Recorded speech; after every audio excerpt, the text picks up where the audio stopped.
என்ன ஒரே சத்தமா இருக்கு? என்ன மேல சத்தமா? கீழே குச்சினை கருத்தாகும் அப்பனே செலுத்தி விடும். அப்படின்னா என்ன தெரியுமா?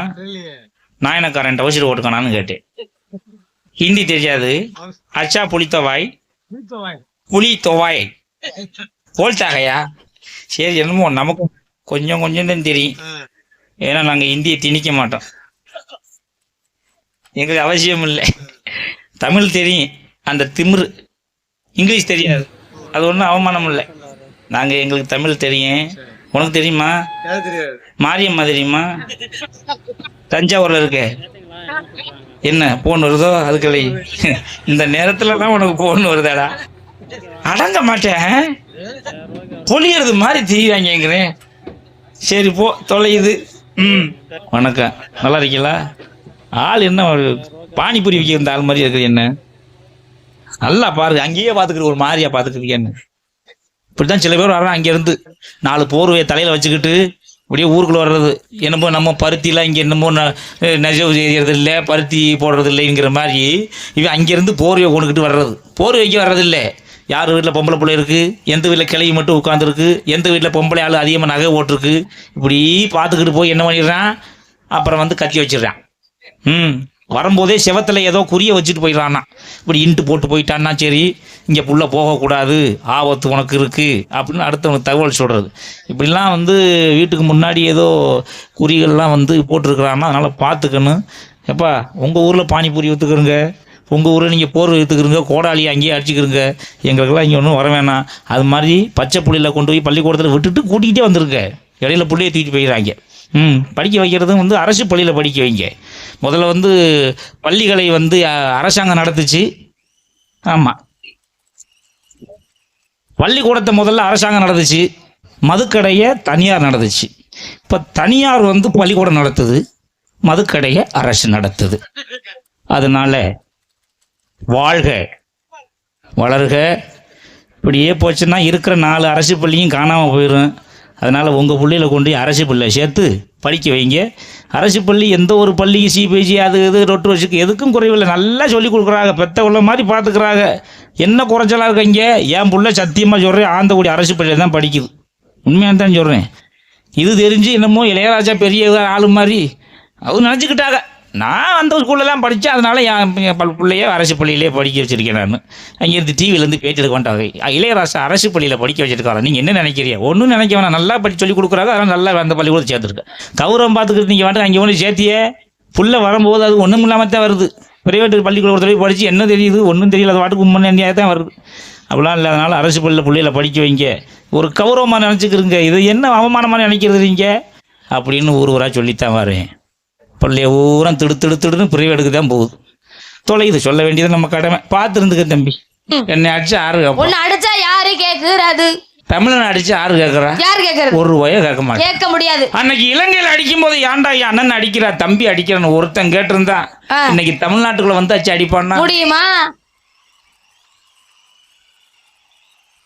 நம்ம அடிச்சு பழகுறான்.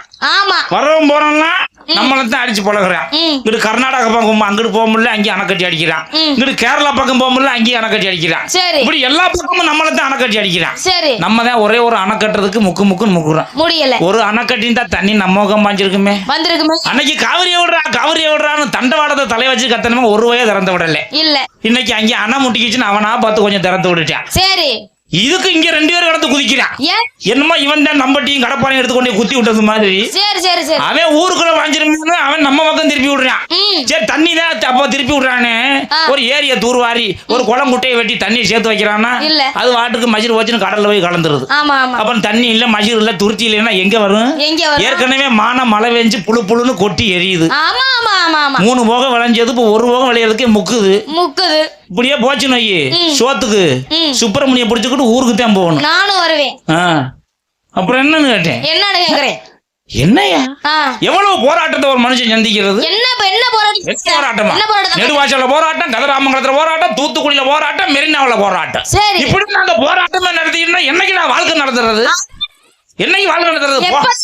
போராட்டம்னு சொன்னோம்னா நாங்க தான் போய் முதல்ல உட்கார்ந்துருக்கிறோம். ஆமா இப்ப போராட்டம் எங்களுக்கு பழகிருச்சு.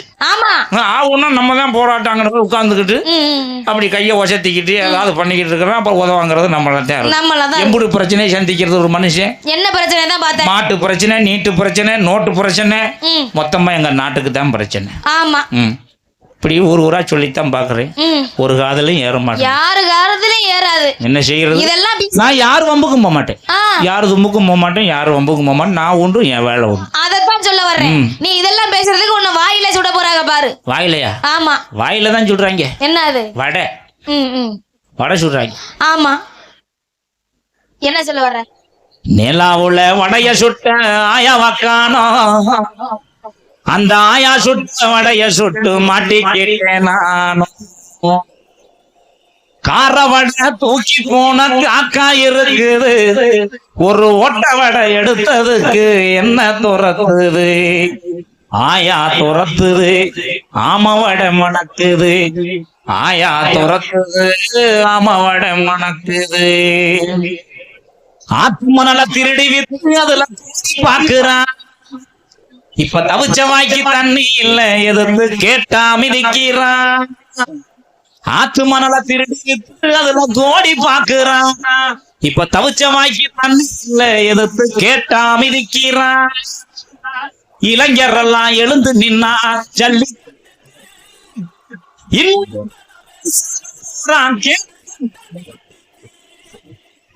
இளைஞர் எல்லாம் எழுந்து நின்னா ஜல்லி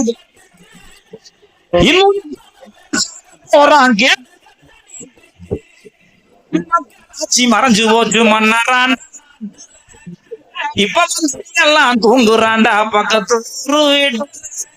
கோடி கோடி பணத்தை எல்லாம் பதுக்குறானே கொத்தா. இது அத்தனையும் யார் கொடுத்தா? கொப்ப வீட்டு சொத்தா. கொக்கால தக்காளி எல்லாம் தக்காளின்னு தான் சொன்னேன். ஆறு வீட்டு காசு ஆறாதீங்கிறது. இப்ப அவர்கிட்ட காசு நம்ம தான் நீங்க போற. யார் வீட்டு காசு ஆறுதீங்கிறதுன்னு கேட்டேன். எங்க ஏலவால ஏதோ விவசாயம் பண்ணி வெள்ளாம பண்ணி வரி வம்ப கட்டி வச்சா, நீங்க எங்க வீட்டு காசுல தானே எல்லா கூத்தையும் பண்ணி போட்டு இப்ப எங்க தலையில தான் கடை இருக்குன்னா நாங்க எங்க போறது? ஏற்கனவே வாங்கின கடனுக்கு வட்டி கட்ட முடியாம தான் தீய கொளுத்திக்கிட்டு சாகுறான். ஆனா தீய கொளுத்திக்கிட்டா நிக்கிறானே, ஒரு தண்ணி ஊத்தி அமர்த்துவோம், ஒரு துணியை போட்டு மூடுவோம், எதை காப்பாத்துறானா? பக்கத்துல இருந்து படம் முடிச்சுக்கிட்டு இருக்கிறாயா இந்த அண்ணன் மாதிரி. அவரு வேற எதுக்கு படம் முடிக்கிறாரு? பக்கத்துல இருந்து படம் முடிச்சுக்கிட்டு இருக்கிறான். கேட்டா டிவியில டிஆர்பி ரேட் ஏறுதா? டிவியில தீய போட்டு கொளுத்த உன் புள்ள பச்சை புள்ள நின்று எரிஞ்சுக்கிட்டு இருந்தா பாத்துக்கிட்டு சும்மா இருப்பியா? பிடிக்கல உன் மனசு குண்டி கிடக்கிற வேட்டி எடுத்து கட்டி அந்த புள்ளைய அணைச்சிருந்தீங்கன்னா டிவியில பார்த்தமே பதறிக்கிட்டு இருந்துச்சு அந்த புள்ளை. எதுக்கு குரல் கொடுக்கணும், எதுக்கு கண்ணீர் வடிக்கணும், எதுக்கு கண்டனம் தெரிவிக்கணும்? ஒரு விவசாய இருக்கு அந்த நாட்டுல.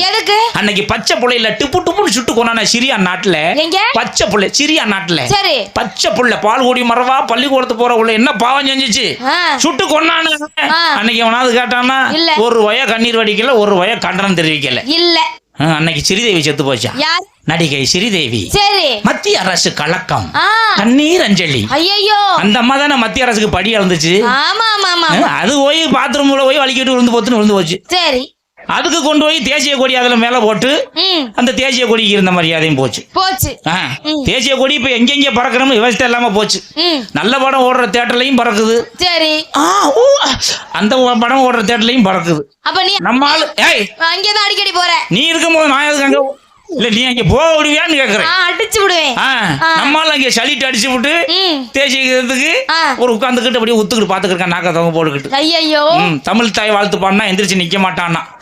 தமிழோட பண்பாடு, கலாச்சாரம், நாகரிகம், கலை, இலக்கியம் எல்லாத்தையும் அழிக்கணும்னு கங்கணம் கட்டிட்டு இருக்கான். முன்னையெல்லாம் ஊருக்கு ஊர் 2 கிளவி இருக்கு. தண்டட்டி ஓட்ட கிளவி தமிழச்சிங்கிற அடையாளத்தோட இருந்துச்சு. இப்ப தண்டட்டியும் காணா, தமிழச்சியிலையும் காணா. எல்லாம் கொண்டுட்டாங்க. முதல்ல 70-80 வயசு 100 வயசு வரைக்கும் கிளவி இருந்துச்சு. 16 புள்ளைய பத்து திடகாத்திரமா இருந்துச்சு. என்ன சாப்பிட்டுச்சு? கம்பு கேழ்வரகு என்ன சாப்பிட்டு நல்லா திடகாத்திரமா இருந்துச்சு. இன்னைக்கு 40 வயசு பொம்பளையால தாண்டது இல்ல, நோய் நோக்காடு எல்லாம் வந்துருது. முடியல அம்படுத்தேன். அன்னைக்கு 16 உள்ளே பத்தாகல. எங்க பத்தாக? எல்லாம் வீட்டிலேயே பிரசவம் பார்த்துச்சு. வீட்டிலேயே கிளவி இருந்துகிட்டு பிரசவம் பார்த்து 16 புள்ளையும் பெத்து எடுத்துச்சு. அப்ப புள்ளை இந்த கிளவி எடுத்து இப்படி பெத்த தகப்பண்ட நீட்டுச்சே, அது எந்த நீட்டுல படிச்சுச்சு? இல்லையே. இன்னைக்கு நீட்ல படிச்ச கிட்ட பிரசவம் பார்க்க சொல்லுங்களே. ஏன் தெரியாதா? கிளுக்குன்னு தான் இருக்கும். என்னப்பா சொல்ற? நல்ல கதை. ஒன்று தெரிஞ்சுக்க, ம் பிரைவேட் ஆஸ்பத்திரிக்கு போனா கிழிச்சா தான் புள்ள பிறக்கும், ம் கவர்மெண்ட் ஆஸ்பத்திரிக்கு போனா தான் வலிச்சா புள்ள பிறக்கும். சரி. நீ கௌரவத்துக்காக போய் நின்றான்னு வையே, ஆ அவ்வளவுதான், கத்தி தான். முடியாதா? முடியாது. சரி சரி, நம்ம எல்லாரும் பாத்துக்கிட்டு இருக்காங்க. ஆ. நாளைக்கு போய் 100 நாள் வீட்டுல போய் பேசிக்கிருவாங்க. 100 நாள் வெட்டலையா? ஆமா. 100 நாள் வெட்டு ஓடுற ஓட்டத்தை பார்க்கணுமே. அடாடாடாடாடா, என்ன சொல்ற, கஷ்டப்படுறாங்களா? கஷ்டம் அம்மாடி. ஐயோ, ஒரு நாளைக்கு முழங்கால் வரைக்கும் அவங்க வெட்டி தூக்கி கொண்டு போய் கூடையில ஏத்தி அந்த கரையில கொட்டிட்டு திரும்புறதுக்குள்ள ஐயோ பாவம். ஐயோ பாவம், நெஞ்சே அடைச்சது. பாவம். அவ்வளவு ஒரு கஷ்டமான வேலை அந்த வேலை. ஆமா ஆமா. கொண்டு வர கூடைய தலைக்கு வச்சு படுத்துட்டு அங்க ஊர் புறணிய பேசி போட்டு ஐய. கருப்பாய் வந்து முனியாண்டி கூட தான் திரியிறாளாம் இப்போ. ம் டவா இருக்கால மாரியம்மா, யாரு? அந்த மாரியம்மா தான் பத்தி எடுத்து விடு மாரியம்மா. ஆமா ஆமா, அவதான் இந்த கோட்டைச்சாமி தான் கோட்டசாமியை கூட அப்படி நீ எதையாவது ஒண்ணு கிண்டி விட்டுட்டு சொல்லி இந்த ஊர்ல அது வாட்டுக்கு வேலை செய்யாம வீட்டுல இருக்கிற வரைக்கும் ஒன்றும் பிரச்சனை இல்லை. சரி. அது வீட்டுல உட்காந்துக்கிட்டு ஏதோ கொஞ்சம் தான் பேசி பைப்படிக்க போகும்போது கொஞ்சம் பேசு. ஆமா. இது எல்லாத்தையும் கொண்டு 100 நாள் வீட்டுல கொண்டு விட்டு பொம்பளை அலை பூரா விட்டு சேர்த்து விட்டு அது ஊரு பஞ்சிய பூரா பேசி ஊரே நாரி கிடக்கு அப்படின்னு நான் சொல்லல. அது வாக்குல வந்துச்சு. நான் ஏன் சொல்றேன், அந்த நோட் பண்ண கொண்டு வரல, எதுக்கு நோட்டு கணக்கு எழுதுறதுக்கு. அப்படி 230 ரூபா உடுப்பா போடுறதுக்கு அதுல 30 ரூபாய் எழுதுறவங்க எடுத்து வச்சுக்கிட்டு 200 ரூபாய பாவம் அந்த தூங்குற ஆளுகளுக்கு எடுத்து கொடுத்து அம்மா பண்ண வேலையா பாக்குறிய அங்க போய் தூங்கிட்டு வந்துடுறாங்க. ஆமா. அங்க போர் அடிக்காதா? அங்க என்ன செய்வாங்க? அங்க பல்லாங்குழி விளையாடுவாங்க, போர் அடிக்கும்ல, அப்பப்போ பல்லாங்குழி விளையாடுவாங்க, ஏதாவது கதையை பேசுவாங்க. இந்த அக்காலாம் சிரிக்குது, என்ன 100 நாள் வெட்டுக்கு வந்தது மாதிரியே பேசுறானே.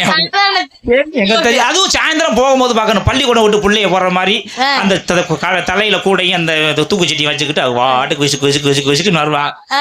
வருஷம் கட்டி வேற வருவாங்க இந்த ரோட்ல. சொல்ற எங்க வீட்டுக்கு போனா எங்க அம்மா மத்தியானம் வந்து வெட்டினதான் என்னால முடியல. வெட்டு ஒரே ஒரு குச்சி எடுத்துக்கிட்டு இப்படி சுரண்டி இருக்காங்க. அதெல்லாம் அளந்து போட்டாங்களாம். ஒரு குச்சி எடுத்துக்கிட்டு இது உனக்கு இது எனக்குன்னு அளந்து போட்டாங்க. அப்புறம் குழி ரொம்ப பெருசா போச்சு. ஆர்வத்துல வெட்டி தகர்த்து போட்டாங்கல்ல, வெட்டு பெருசா போச்சுன்ட்டு நீங்க கொஞ்சமா வெட்டுக்கன்னு சின்னோண்டு இப்படி குச்சி எடுத்து கொடுத்து இது வரைக்கும் நீங்க வெட்டினா போதும் அப்படின்னு அளந்து. ஆமா. அவங்க வலிக்காம புல்ல செதுக்குறது மாதிரி சேவிங் பண்ண மாதிரி லேசா அப்படி சுரண்டி விட்டுட்டு வந்துட்டாங்க. நாளைக்கு வேணும்ல. ஆமா ஆமா, அப்படிலாம் கதை போகுது. இருக்கட்டும்.